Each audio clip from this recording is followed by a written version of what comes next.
Hello friends, a very good morning to everyone. तो कैसे हो आप सब लोग? आई होप आप लोगों की स्टडी बहुत अच्छी चल रही होगी। तो आज है वेनसडे और आज डेट है 24 जुलाई और हमारे 30 डेज चैलेंज का, एक सेकंड में लिखा नहीं है, मैं लिख लेती हूँ। तो 21 डे है हमारे 30 डेज चैलेंज का और इसमें मैंने चूज़ किया हुआ है पॉलिटी। जैसा कि आपको पता है ही कि पॉलिटी हमारा अभी सेशन में है कि इसको कंप्लीट करना है। तो जो मैंने बताया हुआ था प्रीवियस वीडियो में कि वीकली प्लान में मैंने आपको बताया हुआ था कि जो वीडियो है कंप्लीट वन शॉट वीडियो वहाँ से मैं कर रही हूँ। और जनरल मैथ है 2 वीडियो पवन राव सर के देखने हैं, जो कि मैंने मॉर्निंग में एक वीडियो सर का देख चुकी हूँ और मुझे एक और देखना और प्लस मुझे प्रैक्टिस करना है हाफ एन आवर एटलीस्ट। ठीक है। और इंग्लिश में ईडियम्स और वोकैब, तो ईडियम्स तो रिवीजन होगा, वोकैब मुझे लर्न करना है। इसको 2 आवर्स मैंने डिसाइड किया हुआ है। पेपर 1 में 5 आवर्स और पेपर 2 में 5 आवर्स। अगर मुझे टाइम मिल जाता है तो पेपर 2 को ही डिवोट करूँगी। ठीक है। कभी 10 आवर्स की स्टडी होती है, कभी 10 आवर्स 10.5 घंटे की, इस तरीके से स्टडी हो जाती है। मतलब 10 आवर्स की तो होती ही है डेली। अभी पेपर 2 में जो डिसाइड हुआ है कॉम्प्लेक्स एनालिसिस, तो अर्ली मॉर्निंग में मैंने शूट नहीं किया, लेकिन मैं बता देती हूँ। अर्ली मॉर्निंग में मैंने सर की 1.5 घंटे में 2 वीडियो देख चुकी हूँ मैं, लेकिन इवनिंग में मुझे इससे प्रैक्टिस करनी है। ठीक है। सुबह क्योंकि थोड़ा लेक्चर सर का थोड़ा सा वीडियो बड़ा था और मैं नोट कर रही थी, तो मुझे पूरे 1.5 घंटे लग गए उसको लिखने में और वीडियो देखने में। वैसे सर के मैक्सिमम 20-30 मिनट, इससे ज़्यादा वीडियो उनके होते ही नहीं हैं, लेकिन लिखने में टाइम लगा मुझे। फिर उसके बाद रियल एनालिसिस में शेंकी सर का एक वीडियो आज मुझे इवनिंग में देखना है। तो ठीक है, ये इवनिंग में जैसे 4 to 5 मेरा टाइम होता है, 4 to 6 उस समय। और रिवीजन सेक्शन में आज जो है फंक्शन, इंटीग्रेशन और कॉम्प्लेक्स नंबर, ये मुझे 2 घंटे इनमें अच्छे से प्रैक्टिस करनी है। तो ये आज का मेरा शेड्यूल है। तो आप ये बोलोगे कि आपने तो हिंदी और इस क्या बोलते हैं रीजनिंग के बारे में कुछ लिखा नहीं। तो मैं अभी ना क्या कर रही हूँ, क्योंकि ओनली 5 घंटे है पेपर 1 के लिए, तो मैं क्या सोच रही हूँ कि जल्दी जल्दी से, जैसे पॉलिटी है, मेरा प्लान है कि आज या कल में मैं जीएस को पूरी तरीके से फिनिश कर लूँ। जो वीडियो है कंप्लीट वीडियो, जो थियोरेटिकल पार्ट है, उसके बाद इसमें मैं 1 आवर दूंगी। सिमिलर जनरल मैथ का भी जितनी जल्दी फिनिश हो जाएगा, फिर मैं इसमें 1.5 घंटे दूंगी, तो यहाँ से आधा घंटा और जनरल मैथ से आधा घंटा, तो इस तरीके से 1 घंटा बच जाएगा। तब मैं रीजनिंग करूँगी और लास्ट के 3 दिन बच जाएंगे 10 डेज में से 3 डेज, जैसे मंडे, ट्यूसडे, वेडनेसडे, इन तीनों डेज में मैं हिंदी करूँगी 2-2 घंटे, मतलब ज़्यादा से ज़्यादा। ये मेरा प्लान है। मतलब अब ज़्यादा सब्जेक्ट फैला के कोई मतलब नहीं है। कम आप सब्जेक्ट लो और उसमें ज़्यादा घंटे दे के मतलब उसको कंप्लीट करने की कोशिश करो जल्दी से जल्दी। ये मेरा प्लान है अभी, इसलिए मेरा टॉपिक मैंने कम लिखे हैं, लेकिन आवर्स इसमें डिवोट ज़्यादा किए हैं, जिससे जल्दी से जल्दी ये टॉपिक कंप्लीट हो और मैं दूसरे सब्जेक्ट पर जंप करूँ। ठीक है। तो अभी काफ़ी बातें हो चुकी है, अब हम स्टडी कर लेते हैं। तो जैसा कि आपने देखा, मेरा जो शेड्यूल मैंने आपको बताया कि क्या क्या मैं इस वीक में करने वाली हूँ। वैसे तो मैंने 10 डेज़ का बताया हुआ था मंडे के दिन, और अभी जो है, जो आज का है, मैं शो कर रही हूँ। तो इसमें आपने देखा होगा कि जो एग्ज़ाम डेट आ गई है, तो फिर मैं क्या प्रीवियस जो मेरा था कि मुझे एटलीस्ट ये था कि जुलाई मंथ में जो मेरा शेड्यूल चल रहा है मैं उसी के अकॉर्डिंग ही चलूँ। फिर अगस्त मंथ में मैं नया कुछ ट्राई करूँगी, तब मैं आपके साथ वो चीज़ें शेयर करूँगी, क्योंकि एकदम से वो फ्लो टूट जाता है, फिर अजीब सा लगता है कि क्योंकि डेट तो आई नहीं है, तो हम कैसे पता कर सकते हैं कि एग्ज़ाम अभी होगा या नहीं होगा। तो मैंने सोचा कि इसको एटलीस्ट जो मैंने वीक बनाया हुआ, प्लान बनाया हुआ, उसको फिनिश करते हैं जितना भी हो सकता हो।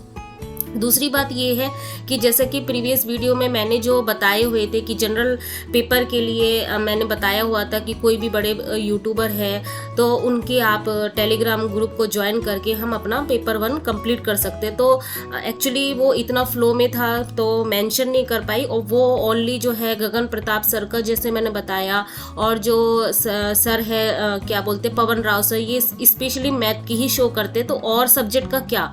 तो इसके बाद ना मुझे रियलाइज़ हुआ, तो फिर उसके बाद मुझे एक यूट्यूब चैनल का पता चला, और उनका टेलीग्राम चैनल भी है पर्सनल, तो आप उसको भी वो कर सकते हैं, उनको ज्वाइन कर सकते हैं। तो वो उनके चैनल का नाम मैं बता देती हूँ। उनके चैनल का नाम है प्लस माइनस, मैं और मेंशन कर दूंगी अपनी वीडियो में लिखा हुआ, ठीक है, टाइप कर दूंगी टेक्स्ट फॉर्म में, जिससे आपको प्रॉब्लम नहीं हो सर्च करने में। तो वो अगर आप ज्वाइन करते हो तो जो आपको इतनी सारी प्रॉब्लम आ रही थी, इतने सारे आपके क्वेश्चन थे PYQ हम कहाँ से करें, तो वो सर PYQ सॉल्व भी कराते हैं हर एक सेक्शन का, चाहे वो GS हो, चाहे मैथ हो, जो जनरल पार्ट है, जो आपके NVS में भी काम में आएगा, आपके KBS में भी काम में आएगा, हर एक सब्जेक्ट में हर एक आपके टीचिंग जो होते हैं कैटेगरी में, सब में काम में आएगा, UP TGT सब में, क्योंकि जनरल पार्ट सबका सेम ही होता है। हाँ, ये होता है कि किसी में 20 क्वेश्चन होते हैं, किसी में 10 क्वेश्चन होते हैं, इस तरह की वैरायटी रहती है, लेकिन हमको पढ़ना तो उसी लेवल का सब कुछ ही होता है। तो ये आपकी जो सबसे बड़ी प्रॉब्लम, जो आप बहुत परेशान थे और मैं भी परेशान थी कि मैं कैसे आप लोगों की हेल्प कर सकती हूँ, तो इसके लिए आप इस चैनल को सब्सक्राइब कर सकते हैं। मतलब सब्सक्राइब के वो तो आप देख लेना, आपको पहले देखना है कि कैसा क्या है। मेरा उनसे कोई वो नहीं है कि मैं किसी को रिकमेंडेड कर रही हूँ, बस जस्ट आप लोग परेशान थे तो मुझे ये था कि मुझे आपको बताना था, ठीक है। तो आपका वहाँ से सारी चीज़ें क्लियर हो जाएंगी और आपको ये भी समझ में आएगा किस तरह के पैटर्न आ रहे हैं, और स्पेशली वो क्या है, वो तो सॉल्व भी कराते हैं, तो आपको कहीं और जाना भी नहीं है कि किस तरीके से वो सॉल्व करना है, ठीक है। तो अभी जो है मैंने पहले ही बताया था कि मंडे से बेटे का टेस्ट मतलब एग्ज़ाम स्टार्ट है, इंटरनल टेस्ट बोलते हैं या जो भी है, ये मार्क्स ऐड होते हैं। तो अभी बेटे की स्टडी पे भी मुझे ध्यान देना होता है, तो इसलिए थोड़ा सा डाउन ही चल रहा है। तो कोई नहीं, 1 वीक की ही बात है और अभी तो कोई डेट आई भी नहीं हुई, तो स्लोली हम पढ़ ही सकते हैं। और मैक्सिमम मेरे 9 आवर्स तो मिनिमम मेरी स्टडी हो ही जाती है, क्योंकि मैं बिना स्टडी के रह भी नहीं पाती, चाहे तबीयत भी ख़राब होती है ना, तो मैं थोड़ा रेस्ट कर लेती हूँ, 1 आवर में सो लेती हूँ जो भी हो, लेकिन उसके बाद में फ्रेश होकर मैं अपना स्टडी कर ही लेती हूँ।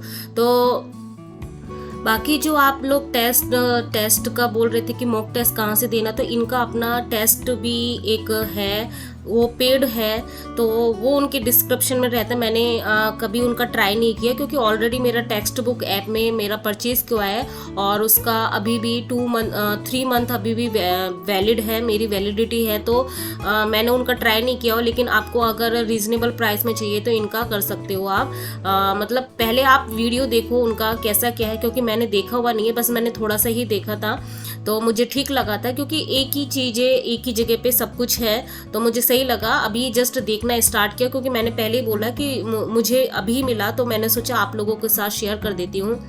बाकी मेरी यही स्ट्रेटेजी है कि जैसे कि अभी DSSB का कुछ पता नहीं है कि क्या होगा, लेकिन ये नहीं है कि मैं उसको छोड़ दूंगी, क्योंकि शेंकी सर ने भी, जो शेंकी सर को फॉलो करते हैं, वो ये भी बोल रहे हैं कि नवंबर दिसंबर कभी भी हो सकता है। तो मेरा क्या मेन फोकस है कि अभी जो सामने एग्जाम आने वाली है कि KBS NVS, तो उनमें 11-12 का पोर्शन ज़्यादा रहता है, तो मेरा यही फोकस है अभी कि 11-12 को मुझे 60% ध्यान देना है और 40% मेरे जो ग्रेजुएशन पोर्शन है उस पर ध्यान देना है, क्योंकि कहीं ना कहीं 11-12 आपको सपोर्ट ही करता है आपके इसमें ग्रेजुएशन पोर्शन में, तो वहाँ से भी वो चीज़ें क्लियर हो जाती है। और ग्रेजुएशन पोर्शन में इसलिए भी स्टॉप नहीं कर रही, क्योंकि कहीं ना कहीं मुझे ये लगता है कि आप वीडियो देख के आप नोट्स बना लो, फिर एग्ज़ाम कभी भी हो तो आप ये है कि 1 टाइम आप गो थ्रू हो गए, तो फिर आपके पास नोट्स है तो आपको नोट्स पढ़ना है और क्वेश्चन लगाना है, नोट्स पढ़ना है, क्वेश्चन लगाना है, क्योंकि उस टाइम पे हमारे पास टाइम नहीं रहेगा कि हम नोट्स बनाते रहे। तो यही होगा कि आप भी बिल्कुल स्टॉप मत करिए, आपका जो भी सब्जेक्ट है आप नोट्स से, जो भी है PDF है, जो भी बुक्स है, सारी चीज़ें अरेंज करके रखो, थोड़ा थोड़ा पढ़ने की कोशिश करो, जिससे आपका जो टाइम है वो वाइजली यूज़ भी हो जाए और आपके ऊपर ये भी बर्डन नहीं रहे कि मुझे, आप कंफ्यूज भी नहीं हो कि हाँ मुझे क्या पढ़ना चाहिए क्या नहीं पढ़ना चाहिए। जब भी आप कंफ्यूजन हो, आप बस अपना नोट्स वगैरह बनाना या रिवीजन करना, क्योंकि जो चीज़ें हम पढ़ चुके हैं उसको रिवीजन करना भी ज़रूरी होता है, क्योंकि इतने मंथ आप कंटिन्यू स्टडी कर रहे होते हो, तो कहीं ना कहीं हम वो फिर भूलने का डर होता है। तो मेरा भी नेक्स्ट अगस्त से यही प्लानिंग होगी, क्योंकि मोस्ट ऑफ द मेरा जनरल जो सारा जो है पोर्शन कंप्लीट हो चुका है, तो अब मैं रिवीजन मोड में ही आ जाऊंगी और ज़्यादा से ज़्यादा मॉक टेस्ट दूंगी। फिर मैं आपके साथ बहुत सारी शेयर करूंगी कि मेरे क्या मार्क्स आ रहे हैं नहीं आ रहे, लेकिन ये भी आपको माइंड में रखना है कि मॉक टेस्ट से जो नंबर आ रहे हैं उससे डरना नहीं है, बिल्कुल भी नहीं डरना, क्योंकि बहुत ऐसा बार हुआ है कि जो जो टॉपर लोग हैं उनके मॉक टेस्ट में कम नंबर आए, लेकिन एक्चुअल में जब वो एग्जाम देने गए तब उनके बहुत अच्छे मार्क्स आए। टेस्ट हमें क्या कर रहा है, हमें प्रैक्टिस कर करके इतना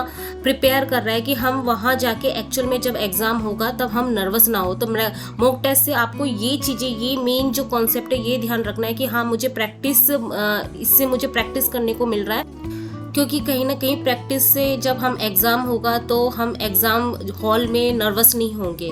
तो यही था आज का दिन। तो मिलते हैं नेक्स्ट ब्लॉग में, तब तक के लिए गुड नाइट, बाय।